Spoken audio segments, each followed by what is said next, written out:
दोस्तों, जगदल माँ Bhagwati modern school के इस इंग्लिश ग्रामर के डिजिटल क्लास में आप सबका एक बार फिर से हार्दिक स्वागत और अभिनंदन।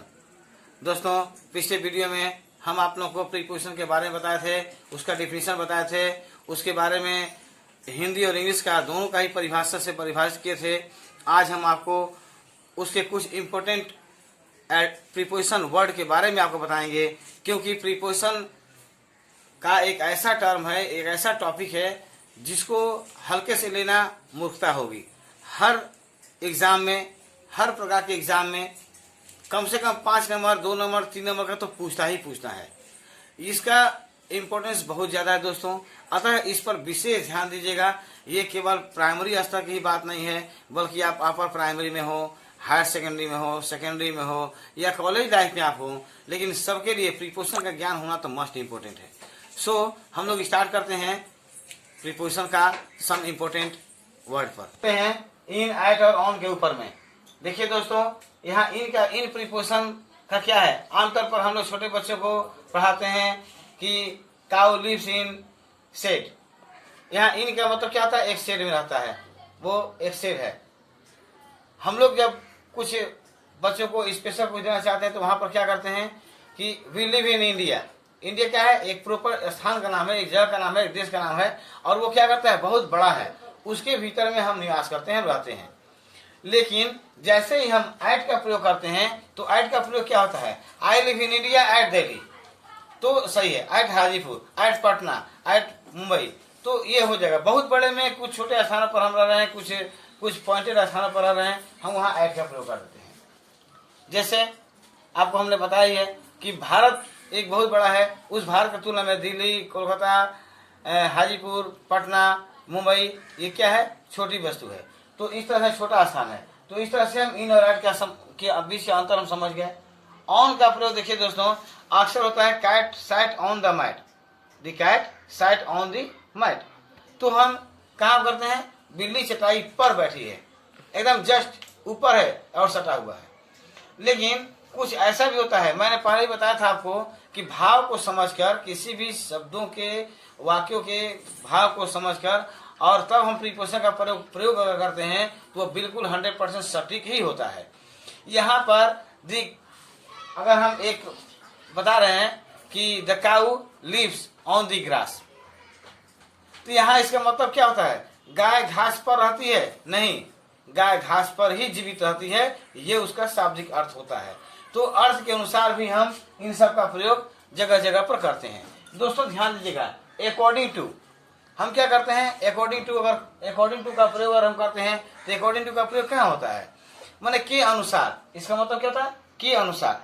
के अनुसार का मतलब अकॉर्डिंग टू माई व्यू, मेरे विचार के अनुसार। तो इस तरह से हम अकॉर्डिंग टू का प्रयोग करते हैं। Afraid of, I am not afraid of ghost, मैं किसी भूत से नहीं डरता हूं, तो यहाँ पर अफ्रेड ऑफ का प्रयोग करेंगे। एग्री विथ, ये क्या होता है, ये पर्सन के लिए प्रयोग किया जाता है कि अगर मैं तुमसे सहमत हूं तो I am agree with you. तो वहां पर उस तरह का अगर भाव आते हैं तो हम क्या करेंगे, एग्री विथ का प्रयोग करेंगे। एग्री टू, यहाँ पर प्रपोजल का बात आएगा। अगर एग्री टू का प्रयोग करें तो एग्री टू का प्रयोग कहाँ करेंगे, प्रपोजल पर। I am agree to your proposal, मैं तुम्हारे प्रस्ताव से सहमत हूं। यहाँ पर, यहाँ भी सहमत है, यहाँ भी सहमत है, लेकिन ये किसी व्यक्ति के लिए होता है, ये किसी प्रपोजल के लिए होता है। लेकिन एग्री ऑन का प्रयोग कहाँ होगा, जहां पर किसी पॉइंट, किसी केंद्र की बात कही जाती है दोस्तों। यानी अर्थात अगर हम आपके पॉइंट पर सहमत हैं तो हम क्या कहेंगे, I am agree on your point. तो यहाँ पर हम ऑन का, एग्री ऑन का प्रयोग करेंगे। एग्री विथ, अब एग्री विथ का प्रयोग हम कैसे करते हैं कि जैसे कि मान लीजिए कि शिक्षक हैं, वो मुझसे नाराज हैं। शिक्षक क्या है, वो मुझसे नाराज हैं, तो a teacher agree with me कर सकते हैं। लेकिन एंग्री विथ नहीं है दोस्तों, भूल कर बोल दिया हूं मैं, यहाँ एंग्री विथ है। एंग्री विथ का मतलब क्या था, शिक्षक मुझसे नाराज हैं, तो मैं वहां बोल सकता हूं कि my teacher is angry with me, हम ये बोल सकते हैं। लेकिन एंग्री एट क्या होता है, जब हमसे कोई भूल होती है, हमारी कोई मिस्टेक होती है, और वहां पर जब टीचर हम पर नाराजगी जाहिर करेंगे तो कैसे करेंगे कि my teacher is angry at my mistake, हम हमारे भूल के कारण हमारे टीचर हम पर नाराज हैं। अब आता है अप्लाई टू पर। अप्लाई टू का अगर हम कहीं एप्लीकेशन देते हैं तो हम वहाँ कर सकते हैं कि apply to our principal, our chairman, our MP, MLA, our police SHO ETC। अब होता है अप्लाई फॉर में आता है दोस्तों कि अगर हम किसी के पास अप्लाई कर रहे हैं तो उन व्यक्ति के लिए हम क्या करेंगे, वहां पर अप्लाई टू करेंगे। अप्लाई फॉर किसके लिए हम करते हैं, मैंने हमारा उद्देश्य क्या है, हम अप्लाई कर रहे हैं, एप्लीकेशन दे रहे हैं, तो उसका एम्बिशन क्या है, उद्देश्य क्या है, तो उसके लिए हम करते हैं तो वहां पर क्या लिखेंगे, अप्लाई फॉर लिखेंगे। अब आते हैं हम इस पॉइंट की ओर, असेम्ड ऑन। असेम्ड ऑन का मतलब होता है शर्मिंदगी महसूस करना। तो जैसे मैं अपने असफलता पर शर्मिंदा हूं तो वहां पर हम उसको बोल सकते हैं I am ashamed of on my failure. तो यहां पर हम असेम्ड ऑफ, बिलोंग टू, मैं इस विद्यालय से संबंधित हूं तो मैं क्या बोलूंगा, I belong to Jagaddal Maa Bhagwati modern school. Beware of, देखिएगा कहीं कहीं पर गेट पर या और कहीं पर लिखा होता है बी वेयर ऑफ डॉग, कुत्तों से सावधान। तो उस तरह के जहां सावधानी बरतने की बात कही जाती है वहां पर बी वेयर ऑफ का प्रयोग करते हैं। ब्लाइंड ऑफ, अगर आंख में कोई दोष है, कोई प्रॉब्लम है तो वहां पर हम क्या करेंगे, I am blind of my one eye, मैं एक आंख से क्या हूं, अंधा हूं। ब्लाइंड टू का जब हम प्रयोग करते हैं, ब्लाइंड टू का होता क्या है दोस्तों कि ब्लाइंड टू का मतलब क्या होता है कि किसी के गलती पर पर्दा डालना। तो जैसे I am blind to my son's fault, मैं अपने पुत्र के गलती पर क्या करता हूं, पर्दा डाल रहा हूं। बिजी विथ वर्क, अगर हम काम करते हैं और काम करने में हम अगर व्यस्तता हमारी साबित हो रही है तो वहां पर हम बिजी विथ का प्रयोग करते हैं भाव के अनुसार। दोस्तों ध्यान दीजिएगा, care of, I care of my health. तो अगर नाउन के लिए, यहाँ पर ध्यान दीजिएगा, अगर नाउन के लिए अगर प्रयोग किया जाता हो तो वहां पर क्या करेंगे, केयर ऑफ माई हेल्थ, तो यहाँ पर क्या हो जाएगा, केयर ऑफ का प्रयोग होगा। लेकिन अगर वर्ब के लिए, वर्ब के रूप में अगर इसका प्रयोग करेंगे तो केयर फॉर का प्रयोग करेंगे, I M care for my health. तो इस तरह से ये हुआ। अब नेक्स्ट चलते हैं हम आपका कॉन्ग्रेचुलेशन ऑन। तो कॉन्ग्रेचुलेशन ऑन का मतलब क्या होता है, सबसे पहले इसका मीनिंग आप समझिएगा कि क्या मतलब होता है। तो कॉन्ग्रेचुलेशन का मतलब होता है बधाई देना, यानी mister Ram congratulate to me on my success, तो ये हो जाएगा कॉन्ग्रेचुलेशन ऑन। अब होता है consist of, our family consist of 5 members, मेरे फैमिली में 5 सदस्य हैं। तो ये क्या होता है, my family consist of 5 members. यहाँ पर क्लोज फॉर, वो मुझसे कितना करीब है, यहाँ करीबी का जो संबंध आता है तो वहां पर हम करीबी के लिए इसका प्रयोग करते हैं।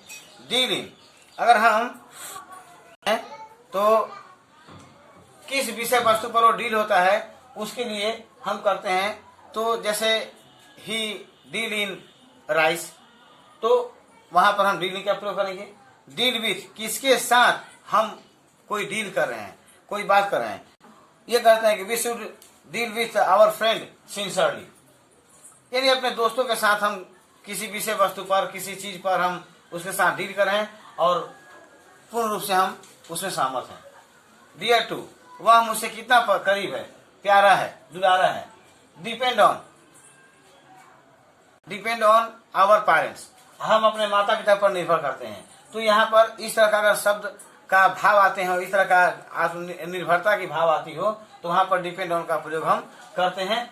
डाई ऑफ, वो कैसे मर गया, तो जिस तरह का ही इज डाई ऑफ बोल रहा है तो वहां पर हम क्या करेंगे, डाई ऑफ मैंने कारण के साथ अगर आता है तो हम करते हैं। Faithful to, dog is faithful to his master, कुत्ता अपने स्वामी के प्रति क्या है, वफादार है। तो इस तरह का जो भाव आते हैं तो वहां पर हम किसका प्रयोग करेंगे, फेथफुल टू का करेंगे। अब आते हैं हम नेक्स्ट टॉपिक पर। और अगला हम आते हैं एस्केप फ्रॉम पर। एस्केप फ्रॉम का मतलब क्या होता है, कैसे वो फरार होना का क्या होता है कि the robber escape from jail, वह जेल तोड़कर फरार हो गया। फाउंड ऑफ, बहुत प्यारा होना, माने हम उससे बहुत ज्यादा उसे चाहते हैं। जैसे dog found of meat, I am found of sweet too ETC। तो फुल अप, अब यहाँ पर फुल अप का क्या होता है कि जैसे ही the pot full up, the pot is full of water, full of water. तो इस तरह से हम जैसे ही हम देते हैं तो ये जितने हमारे प्रीपोजिशन के जो वर्ड हैं ये बहुत बहुत इंपॉर्टेंट टाइप के वर्ड है दोस्तों। अतः इन सब वर्ड्स पर विशेष ध्यान दीजिए। खाता कलम, कॉपी कलम को लेकर आप बैठिए, नोट कीजिए। कुछ इंपॉर्टेंट वर्ड जो हैं वो शायद आपके दिमाग से अछूते हों, उन्हें आप नोट कीजिए। ये कोई नहीं जानता कि कौन सा वीडियो किसके लिए कितना इम्पोर्टेंस रखता है। सो दोस्तों, मैं एक छोटा सा रिक्वेस्ट आपसे जरूर करूंगा कि आप लोग हमारे वीडियो को लाइक शेयर कमेंट करना न भूलें और हमारे चैनल को सब्सक्राइब तो जरूर कीजिए। बेल आइकन, एक छोटा सा बेल आइकन होगा, उससे आप जरूर से जरूर दबाइए। हमारा सारा वीडियो आपके पास ऑटोमेटिकली अपलोड होकर के ऑटोमेटिकली आपके पास नोटिफिकेशन के रूप में मिलता रहेगा। आप उसे देखते रहेंगे और लाभान्वित होते रहेंगे। तो दोस्तों इतना ही, बस अगले वीडियो में मिलते हैं। बाकी के जितने आपका प्रीपोजिशन का वर्ड्स हैं उनके साथ मैं आपको प्रॉमिस किया हूं, मैं कम से कम 60 और दिखाऊंगा। अगले दिन मैंने 40 दिया था, आज मैं 20 या 25 दिया हूं। अगले वीडियो में भी आपको 20-25 दूंगा, उससे अगले वीडियो में 30-35 दूंगा। आपका पूरा 100 प्लस ही आपके पास प्रीपोजिशन के इंपोर्टेंट वर्ड हो जाएंगे। तो दोस्तों, आप लोग हमारे वीडियो को ज़्यादा से ज़्यादा हमारे छात्र बंधुओं तक पहुंचाने का कष्ट करें और कितना ये इम्पोर्टेंस आपके लगा, हमारा ये क्लास कैसा लगा, हमें कमेंट्स में लिख कर भेजें। जय हिंद, वंदे मातरम।